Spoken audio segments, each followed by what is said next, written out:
ladies, and welcome back to another episode of Perspectives with Sherry.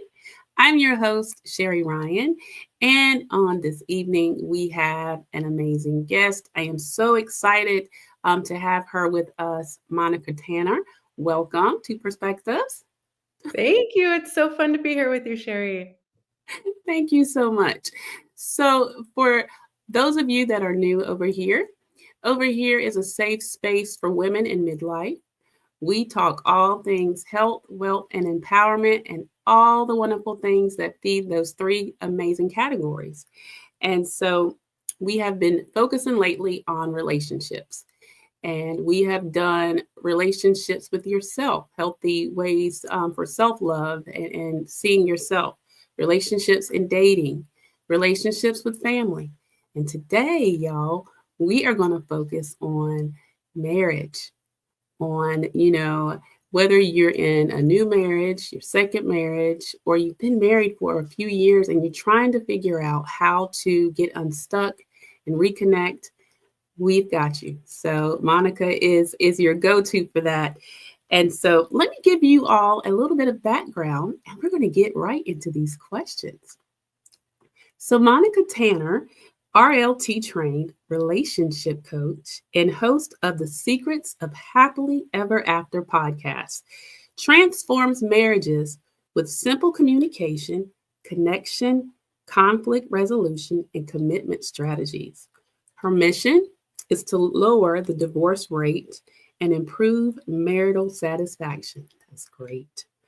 Through her engaging podcast, new book, Bad Marriage Advice, vibrant social media community, and couples coaching practice, Monica's expert guidance has impacted thousands of couples by helping them ditch resentment and roommate syndrome. Wow, I like that. And get back to living their happily ever after love story.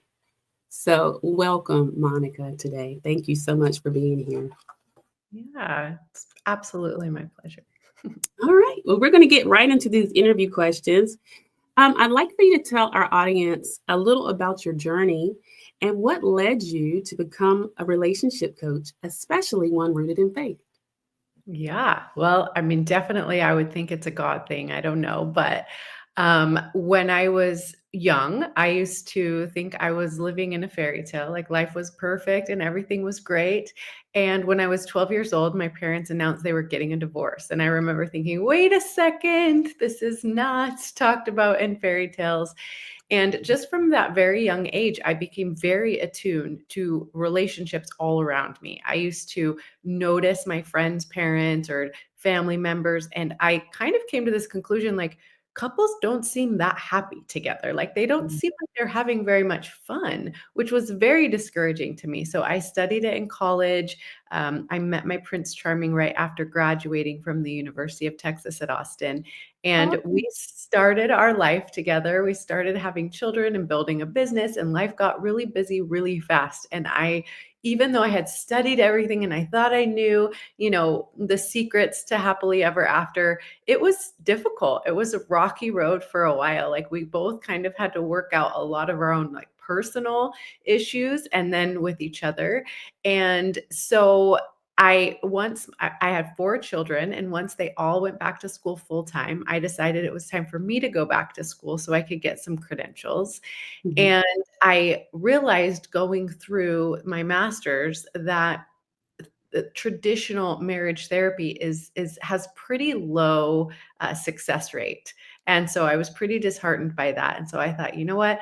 I don't want to do therapy. I want to do coaching. I want to work on the way I thought about it in my mind was that therapy was kind of working on blown engines. Like by the time a couple gets into the therapy office, like they are pretty much done and they're just trying to like check something off the list, like they're done.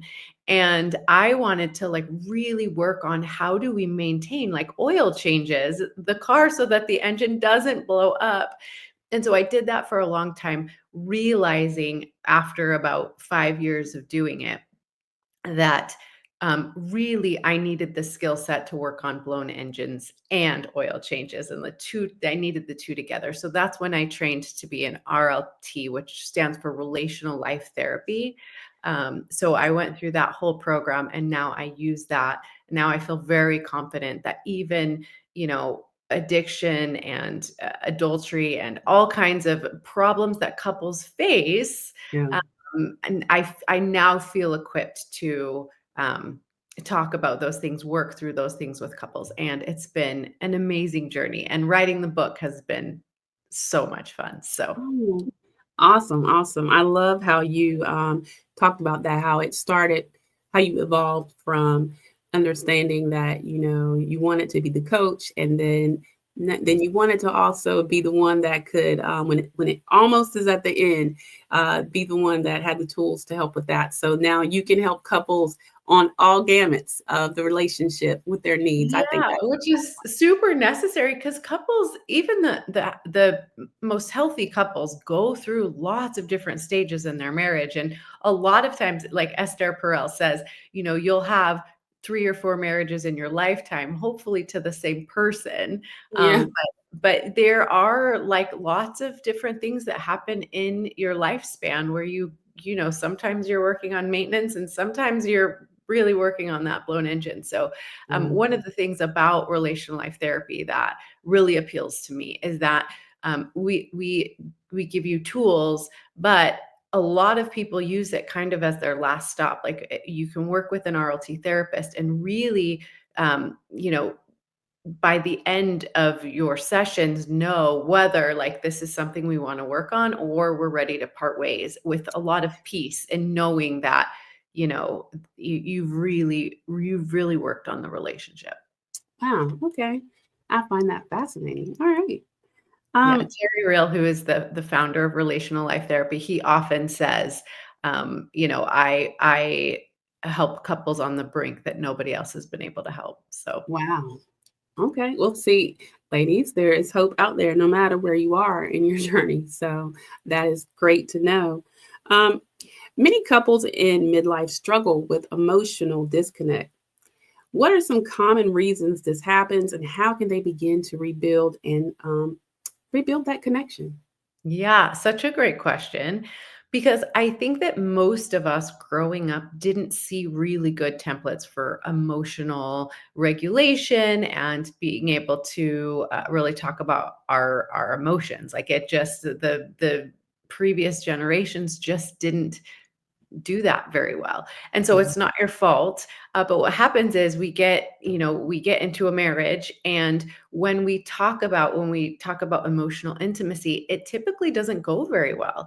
In fact, most couples, in fact, I can say like 99.9% of the couples that I work with, when during the intake, when I'm like, what can I do to help you? Most of them will say, we need help with communication.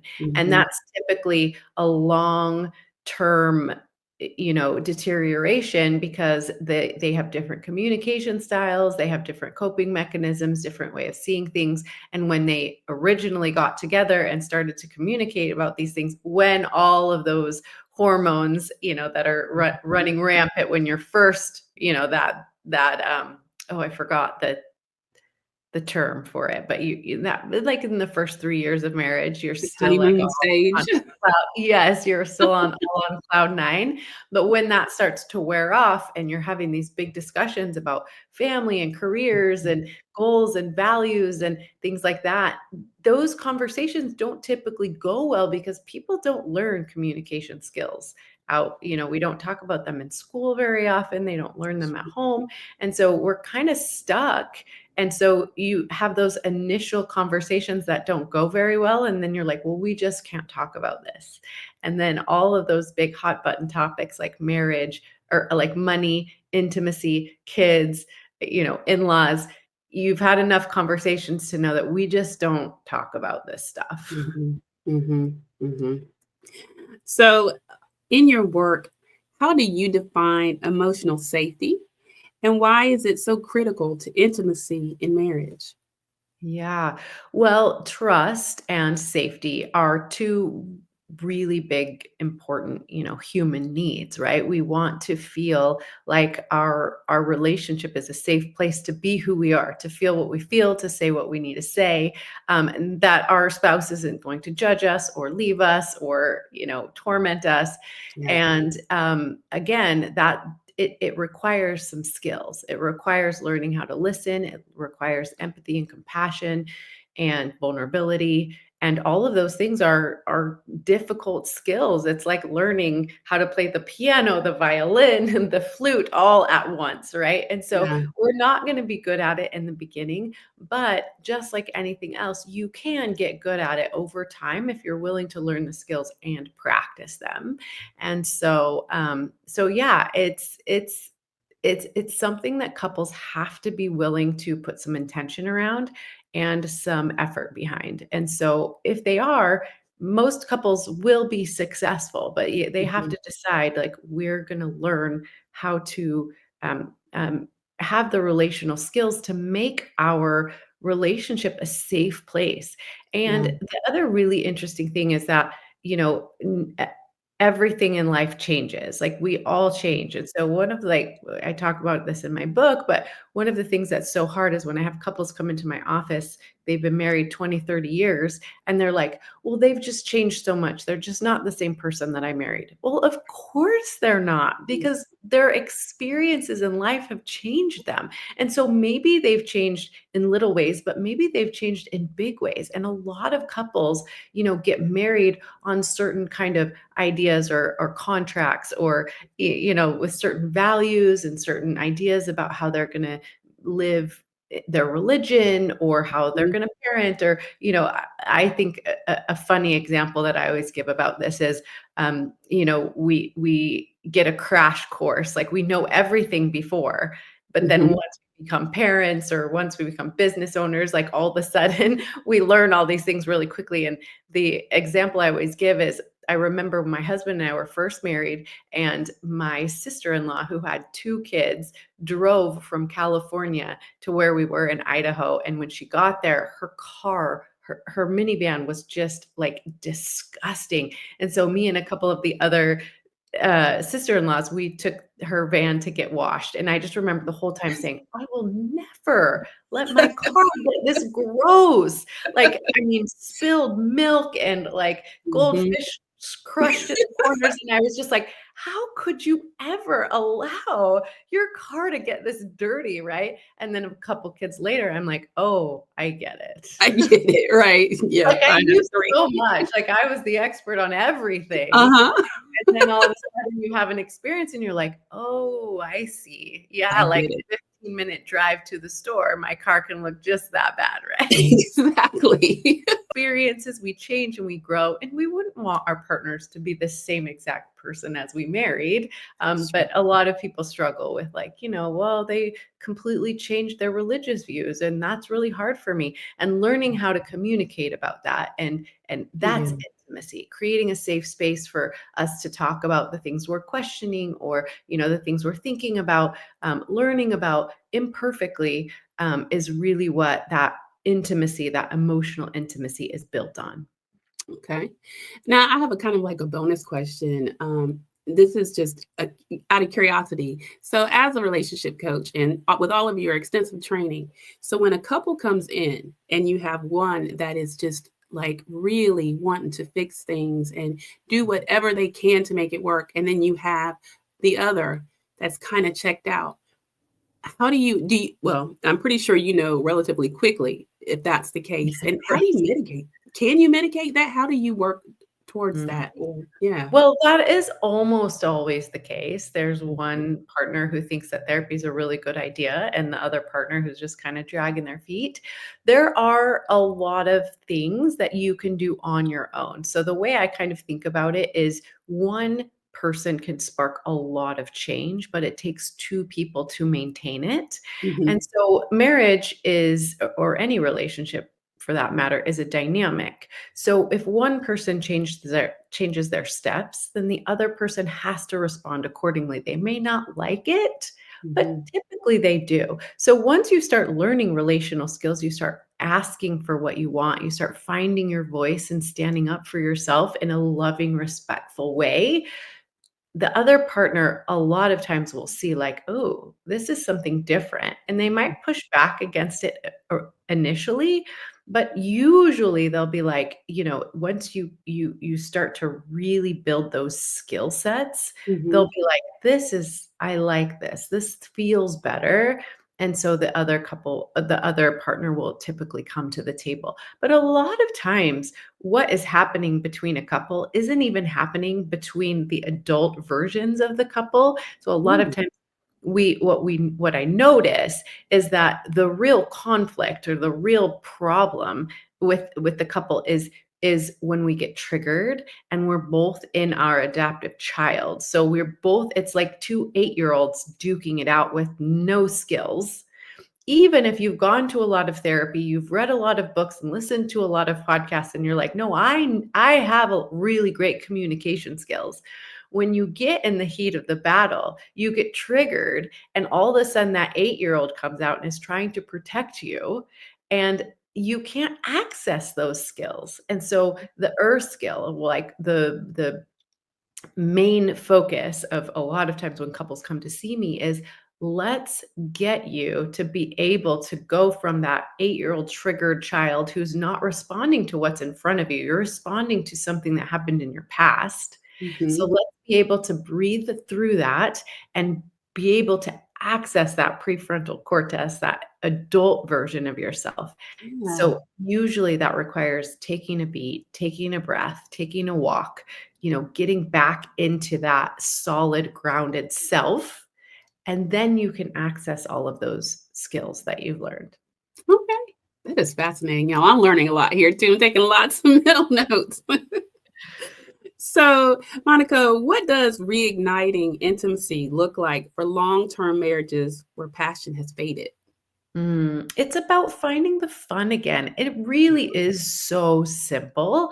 Not easy. I don't want to like make you think that it's easy, but it is really, really simple. Reigniting the passion is about showing each other that you're a priority for each other. And so I talk about a 3% rule, which is basically there are 1,440 minutes in a day. And if you will spend 20 of those minutes, that's less than 3% of the minutes that everybody has. So time is the great equalizer, right? You can't buy Mhm. more time. You can't Right. bench press your way to more time. You can't impress anyone that is going to, spot you a few more minutes. Everybody gets the same amount of minutes. It's how you use them. So if you'll spend 20 minutes talking to your partner each day, and 3 hours a week. So there's 168 hours in every single week. Nobody gets more, nobody gets less.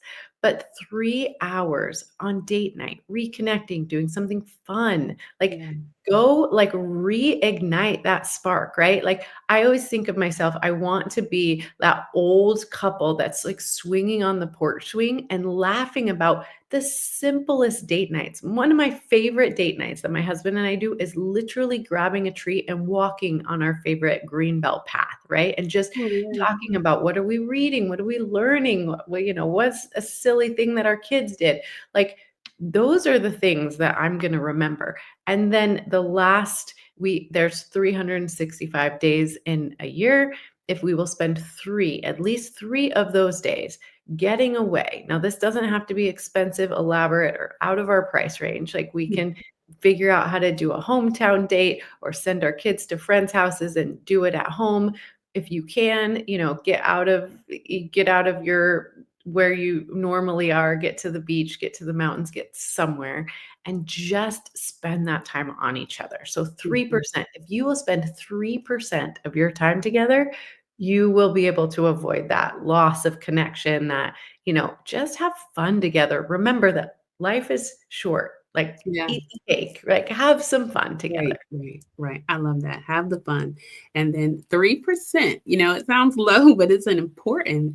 And then I love how you talked about the 20 minutes a day with all the time that we had, intentional time, that 20 minutes.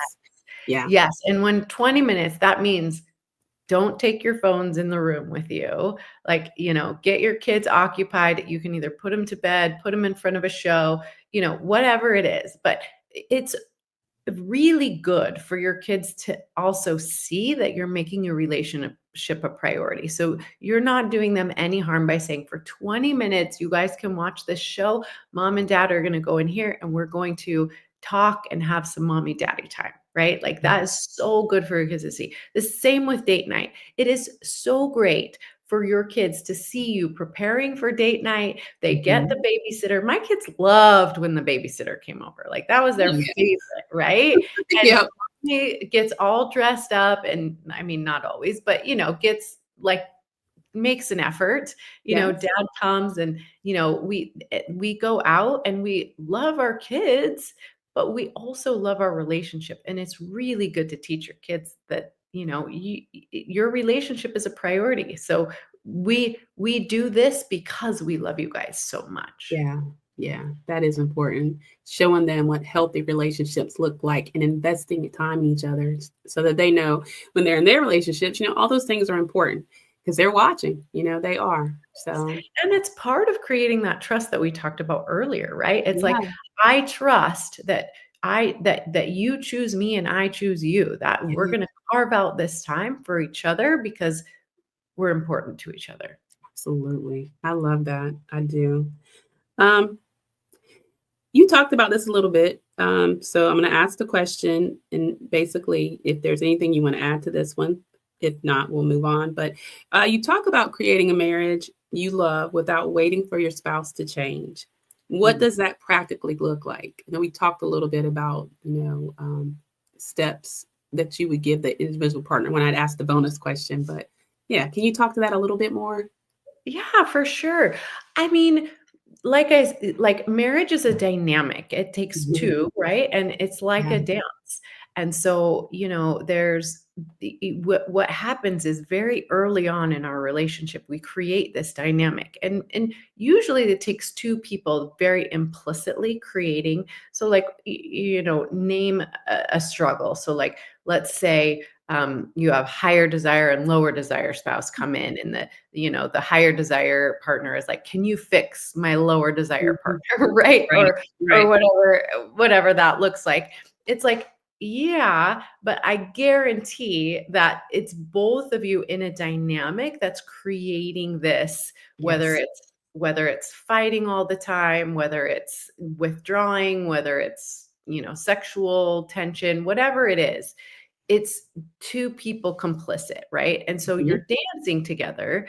And when one person decides to change their steps, then, the other person can't keep doing the same exact choreography. Otherwise, they're going to be stepping on each other's toes. It's gonna be awkward. Like they'll have to let go. So there's all kinds of things that happen when one person decides this is a priority. This is important to me. I'm going to learn these skill sets. I'm going to show up differently in the marriage.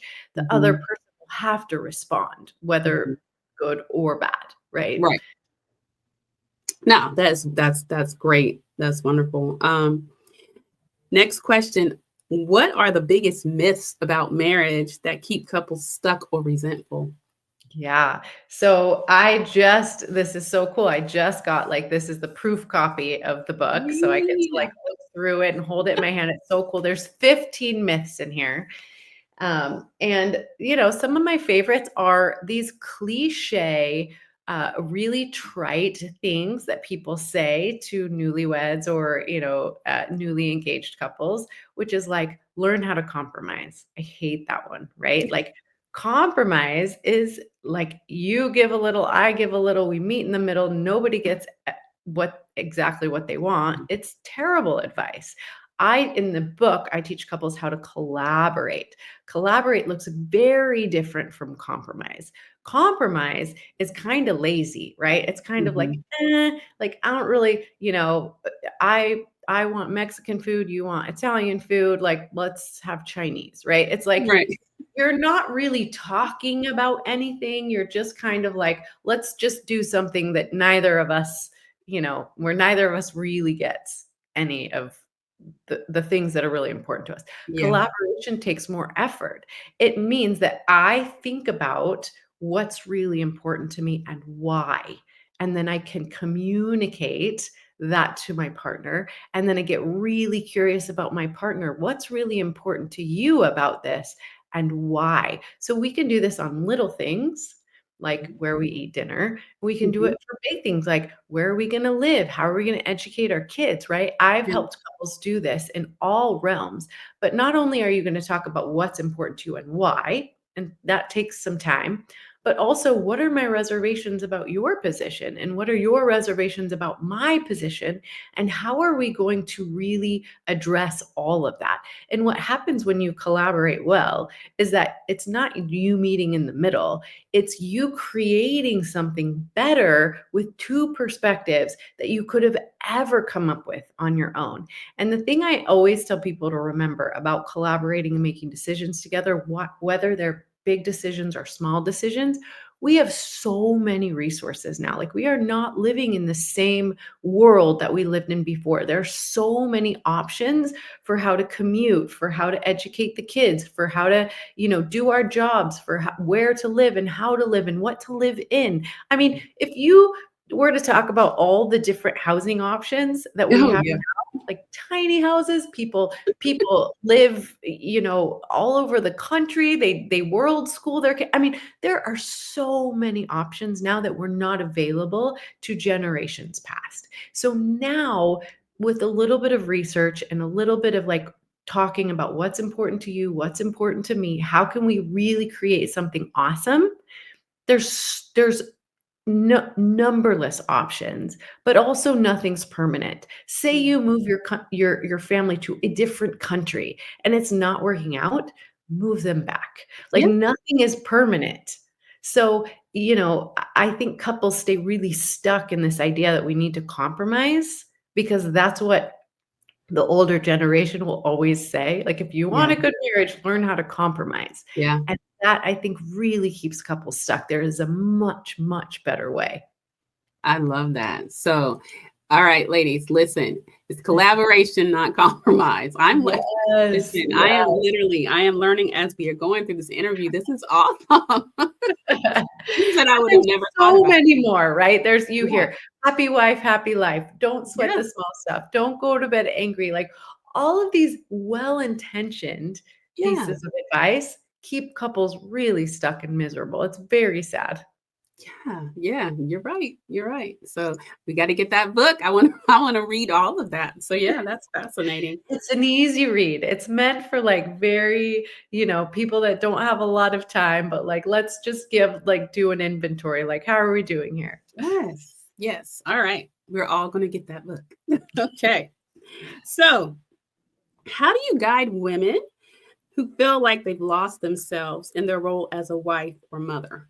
Yeah, this is so common. I actually think it's part of the process, right? Yeah. We as women, we're so loving and so nurturing and so attuned to the needs of others, Yeah. which is necessary to keep our babies alive, right? Right. But so many times, and this is a big one, we as women have compromised so much of ourselves in Mhm. the process of, becoming a wife, raising children, it there are parts of that that are necessary, but also we've gotta learn to tune into what we feel like is important and what we want to accomplish. And so what I work with couples so much on, well, a lot of times couples come to me, they've married 20, 30 years and their kids have moved out. So now Yes. the woman is facing this like, wait a second, who am I? Like, what am I supposed to do in the world? Like Mhm. I haven't done all the things I came here to do,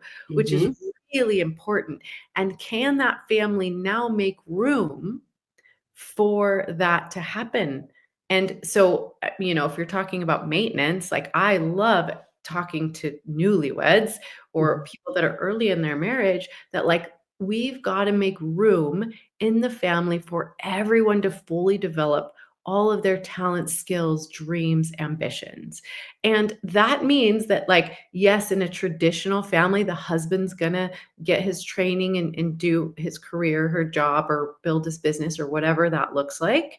But they also need to make room for the wife to do the same, which means sharing a lot of the household and child rearing responsibilities. That's something that looks a lot different now than in previous generations as Oh, well. yeah. But also, let's make room for our kids, right? They want to be on the soccer team. Like, are we going to make space for traveling to soccer tournaments and getting them coaching and all of that stuff, right? Like, creating a family environment where everybody gets to really develop the things that are important to them is Mhm. so beautiful. And Mhm. it's so possible now. Like, I have a couple who I absolutely love. He wants to be a doctor and she wants to be a dentist. And why not? Like, I'm like, how are you going to make that work? And he's like, I'm going to work 3 days a week and she's going to work 2 days a week. Right? Why not? We Right. live in a world where that is so possible now. Absolutely. Yeah. Yeah. Absolutely. I love that. Um, so what's one daily practice or mindset shift couples can start using today to reignite their connection? Hmm. Well, this isn't a short answer, but it's the best answer. And it really is learning how to make requests. So Mm. it's standing toe to toe with your partner. It's creating all of this that I'm talking about, but it's Uh-huh. learning how to make requests. That means being willing to rock the boat, right? That means uh, being willing to stand up to your partner. So, like, I would put this under the umbrella of don't sweat the small stuff. Like, I Mhm. hate that phrase, "Don't sweat the small stuff," because, like, just let it roll off your back, just it's fine, like, you don't need to, like, but where do we think the big stuff comes from? Like, after you've been married for 10, 15, 20 years, the resentment that is there because I didn't sweat any of the small stuff is huge and Yeah. hugely destructive. But if I learn how to make requests really well, like, hey, listen, it would work better for me if you could put the toilet seat down after you go to the bathroom, right? That You're seems like a small thing, but in 20 years, it's like I am walking around slamming things because I fell in the toilet a million Yes. times, right? So, but learning how to rock the boat, learning how to make it very easy for your partner to win. So, this is how we make requests. I teach, you know, I teach workshops on this, but like making your request in a way that it makes it so easy for your partner to win. So two things that are important about this is making your request very specific Okay. and time bound. So, Okay. for example, you could make the request all day long. I need more help around the house. I need more help with the kids. Those are not specific, or we need to have more sex. Those are not specific requests. Like, how am I going to know when I actually came through for you with that? How am I going to Right. know that I did that for you? Right. But a specific request looks like, hey, if you could manage the dishes and cleaning up the kitchen after dinner 2 nights a week for me, that way I could focus on getting the kids to bed. I could get some of the work done in my business. That would be hugely helpful. So if Tuesdays and Thursdays you could be in charge of the dishes and cleaning up after dinner, I would love that. See how specific and time bound that is? And then Yes. when your partner does it on a Tuesday, hey, thank you so much for Yes. doing the dishes on Tuesday. That was so helpful. I got so much accomplished. Bedtime was so smooth, and then I got a couple hours of work in my office, and we still got to spend time together. Thank you for doing that. Now on Mhm. Thursday, he didn't do it. He didn't do Mhm. the dishes, and you can be like, "You know what? That was so helpful on Tuesday. What can we do to make it easier for you to actually get them done on Thursday as well?" And the answer might be as simple as, "You know what? I just totally forgot. Could Yeah. you just send me a text and be like, hey, guess what? It's Thursday, it's your dish night." Right. Super helpful, Yeah. right? And so, like, working these negotiating these things in your family and in your household becomes super simple when you're willing to make requests, when you're willing to stand instead of just gritting your teeth and being like, "Oh, my husband never helps around the house. He's so Yeah. lazy. Like, I have to do all of it myself for years and years and years." Yeah. Just not productive. Yeah. No, that's great. And it sounds simple, but it's huge. It's huge. So another great gem. Thank you for that. Um, Now, the majority of our audience, we focus on women in midlife, so women over 40. And one of our hot buttons has been, of course, perimenopause and menopause and the effects it has on not just your body, but, your mental health sometimes, your hormones are not balanced. So, you're not balanced. And it sometimes makes you show up as not your best self I while love you're this trying topic, to, by the way. yeah, while you're trying to navigate that. And I think sometimes it leaves our spouses confused, maybe even sad, not understanding. So, how do you help those couples? Yeah.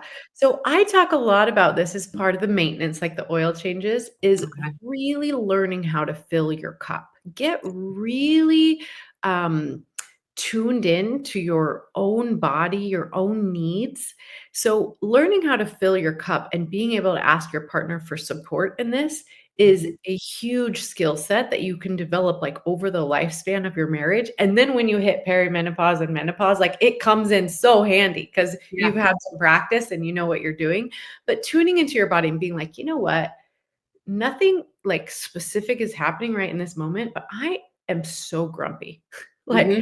I just need a minute for myself. And being Hmm. able to, your spouse walks in the door from a busy day of work and saying, "Hey, welcome home. I love you so much. I am like really off tonight. Like, I could really use half an hour to be able to go take a walk. Can you handle what's going on here for me for half an hour so I Yeah. can go like pull it together?"